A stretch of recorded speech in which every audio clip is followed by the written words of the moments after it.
Welcome back to the channel. Today on Tech Driven, we have some awesome news of some really cool things that came out this week. I'm going to try changing up the intro a little bit, so we're just going to roll right into the news stories. So 2020 hasn't been too kind to a lot of people, mainly because of the whole world pandemic situation. But MSI more so in particular when it comes to the tech world.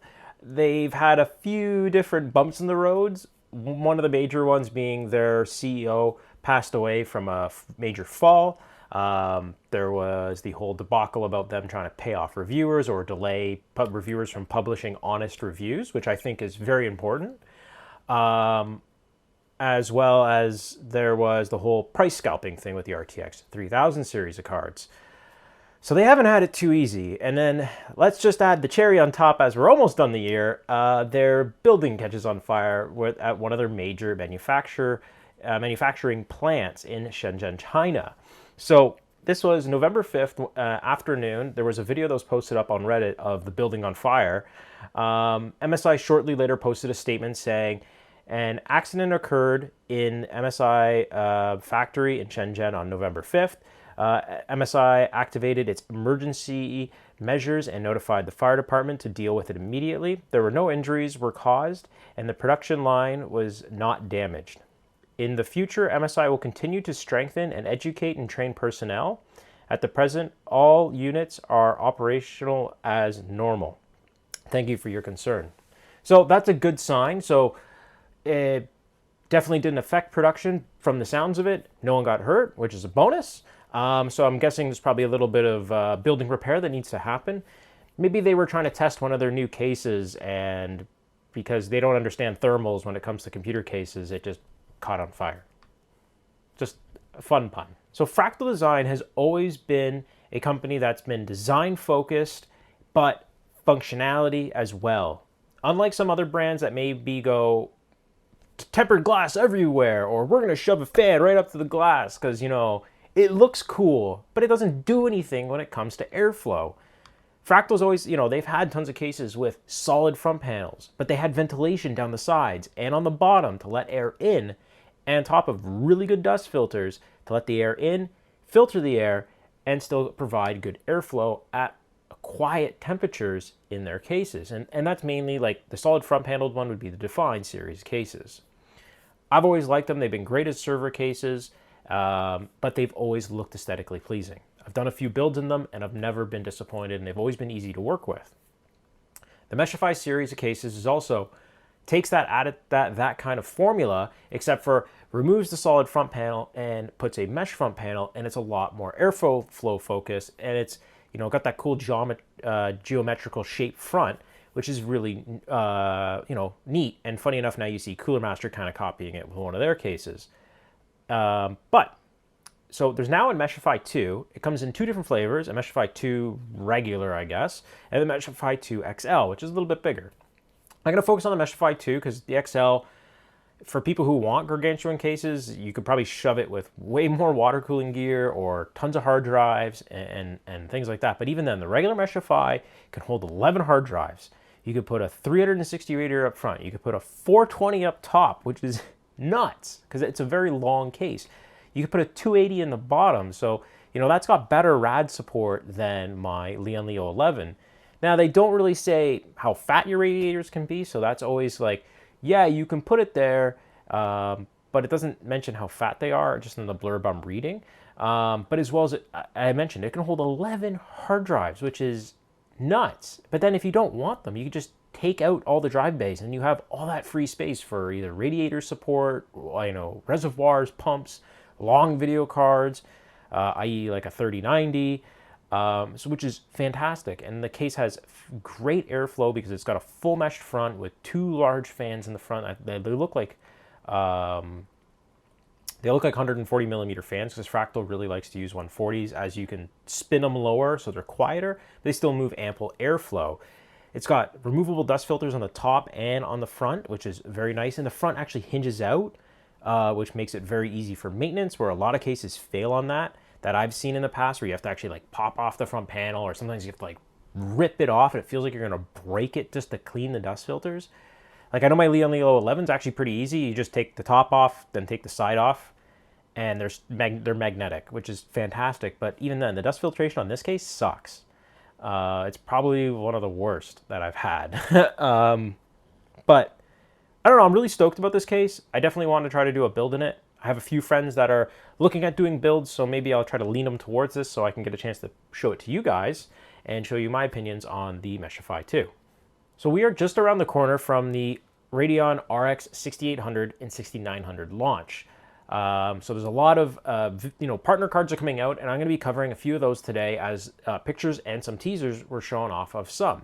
But one of the interesting things of when AMD was doing their presentation was the Smart Access Memory, or SAM for short. So what this allowed was the CPU to talk to the GPU memory and give it full access to that GPU memory, which the PCI standard has allowed that, but only up to a certain amount.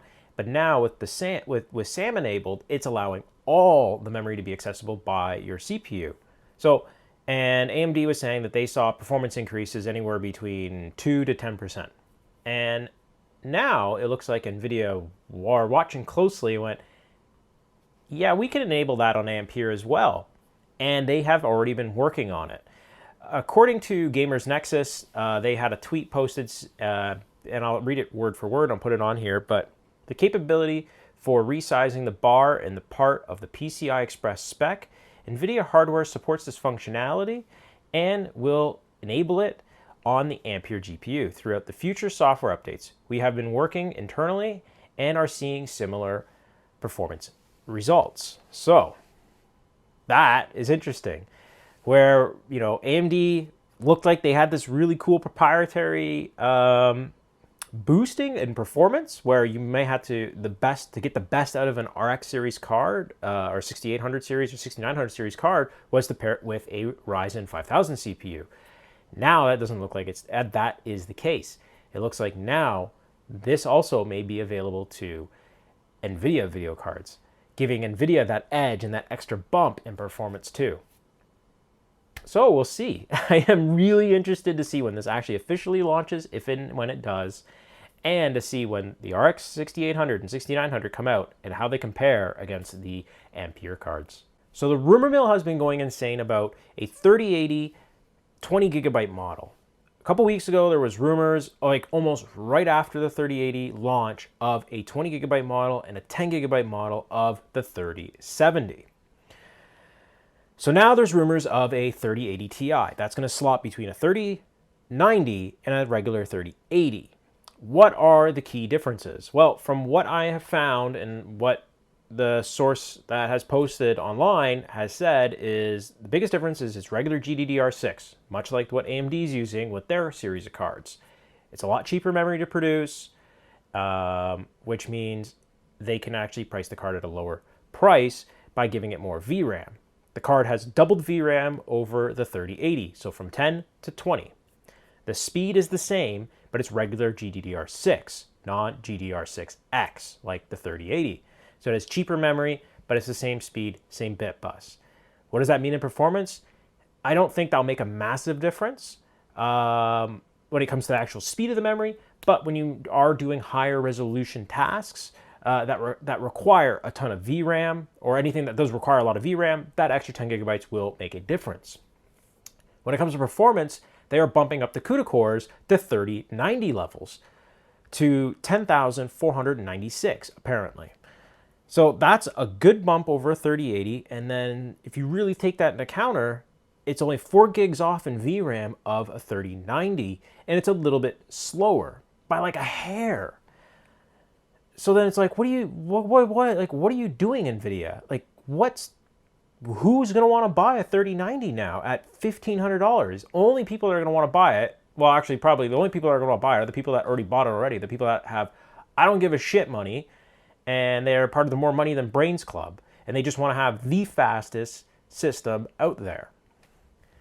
The two things I want to see come out of the 3080 Ti is I want it to have NVLink support. That would be cool. So if you can actually properly SLI these. It's sad to see dual GPUs dying. So that would be cool to see. I would love to see it have literally 3090 level of performance. I hope it's like 10% faster than a 3080 based on the CUDA cores, or maybe 9% faster, So then it's right up on the 3090 level of performance. And then literally no one will buy a 3090.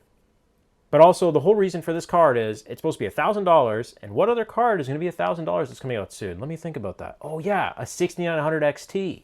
And the 6900 XT, it literally has almost 3090 level performance based on Nvidia. Not based on Nvidia, AMD.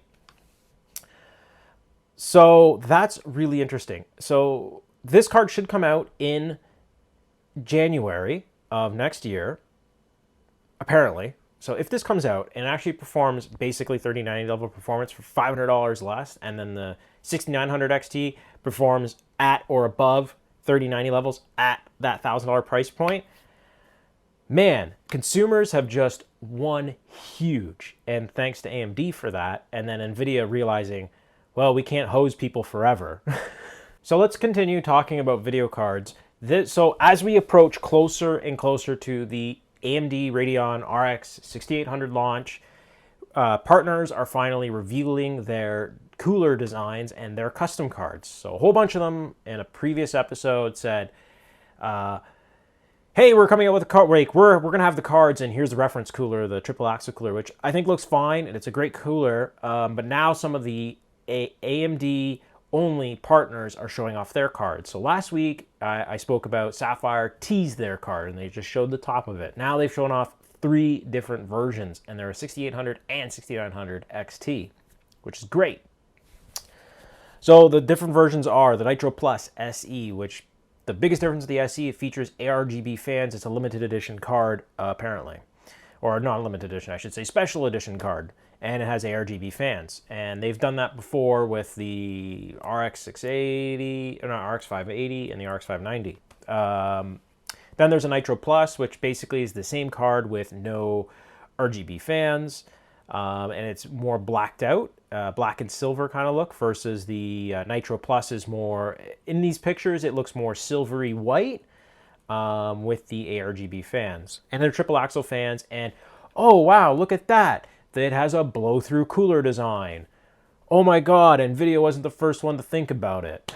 You know, that has been done on cards forever, and I just love how Nvidia made a big marketing thing. Oh, we have revolutionary cooler. No, it's not. You just extended the cooler past the PCB. It's nothing new. It's smart because it helps the cooling, but it's nothing new. Yeah, and then the last one is the Pulse, which would be your most basic one. It's got simple red accents. It's more gray. It's more black. Again, they're all triple axle coolers. They all feature the same blow-through design. So with basically the heatsink extending past the end of the PCB and just helping with airflow, which is good. The sad part is it makes the cards a little bit bigger than standard size. So you just have to account for that.